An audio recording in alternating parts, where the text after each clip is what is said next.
Kuah is the Langkawi main town. It is located on the southeast corner of the island. It is the arrival point for most ferries. Kuah has become the major town with the growth of visitors after Langkawi developed into a tourist center in 1987. Langkawi has undergone many evolvements and changes since 1985, from just being a coastal fishery and agricultural land to a world-class tourism destination.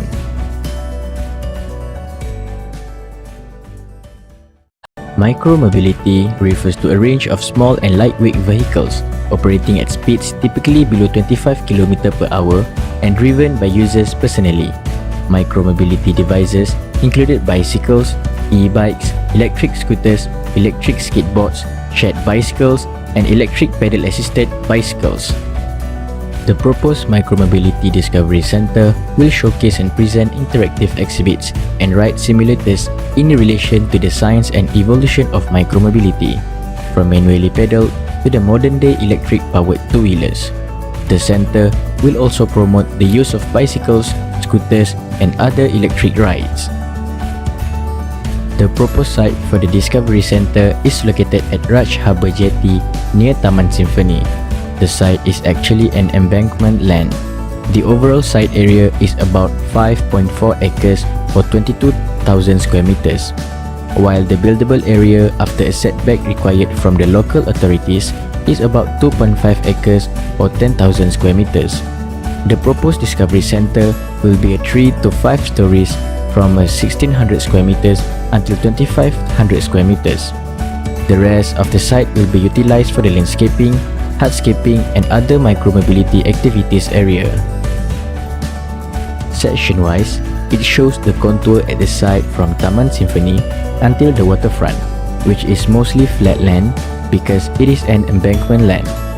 It also shows that the highest building in that area is Century Surya Apartment, so we can see the flow of the building height is decreasing as it nearer to the seafront.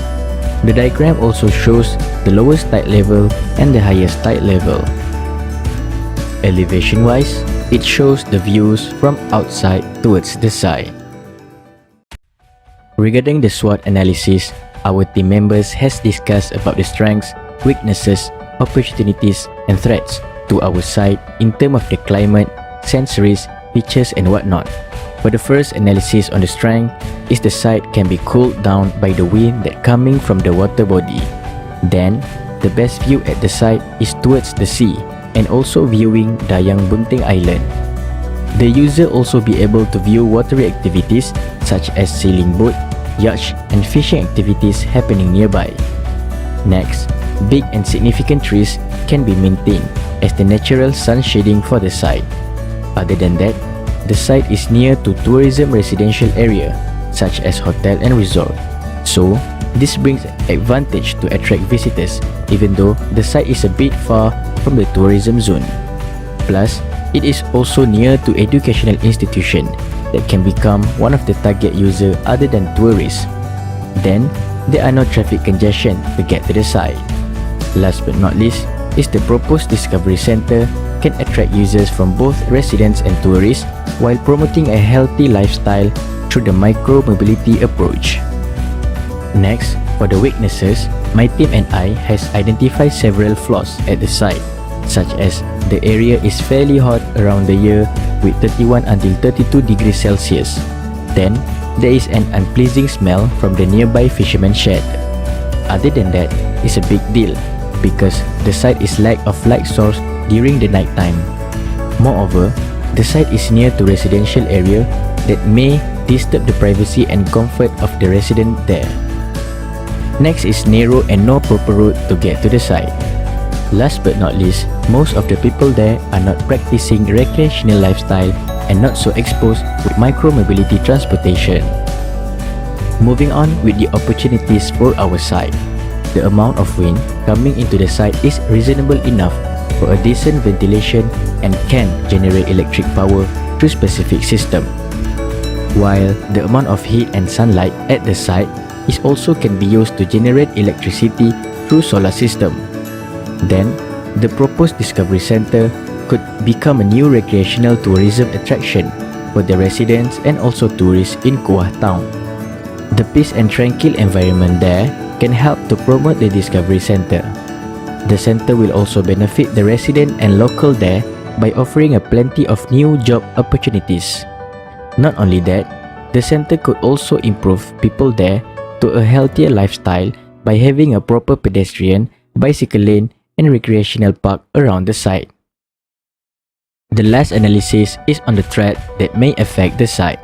First of all is the weather. It can discourage people to go to the site and do outdoor activities due to the hot and humid climate. Then, the proposed center might blocking the views brings discomfort and noises to the residents of Taman Symphony. Next is people may not attracted to go to the micromobility center due to the location that is a bit far away from the tourism zone. Last but not least, potholes on the road can cause damage to the vehicles and affect the visitors' attraction to come to the site. Moving on to the main objective for today's analysis, which is the synthesis. Regarding the climate study, first of all is to use the solar energy to charge the electric micromobile devices and to lit up the outdoor landscape. Then, implement the rainwater harvesting for landscape and watering plant usage and the outdoor water tap. Next is to provide a vertical axis wind turbine to generate power for the Discovery Center. Regarding the sensory, it is better to put sound barriers such as walls and planting to reduce the noise towards the fisherman's shed and residential area. Next is to locate the parking areas at the northeast where less activities are conducted and it is near to entrance to minimize vehicles road in the site.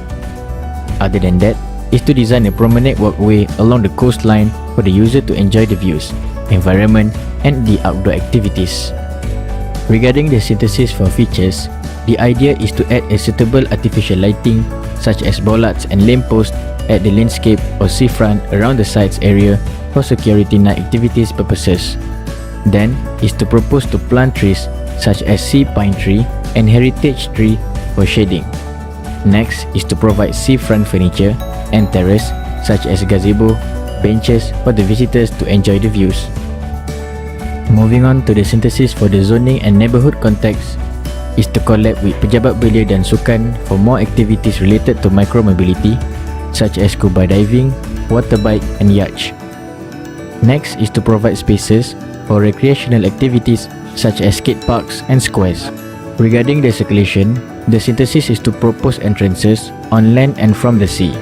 Next is to propose a bicycle lane and pedestrian line from Jalan Padang Mat Sirat to the site.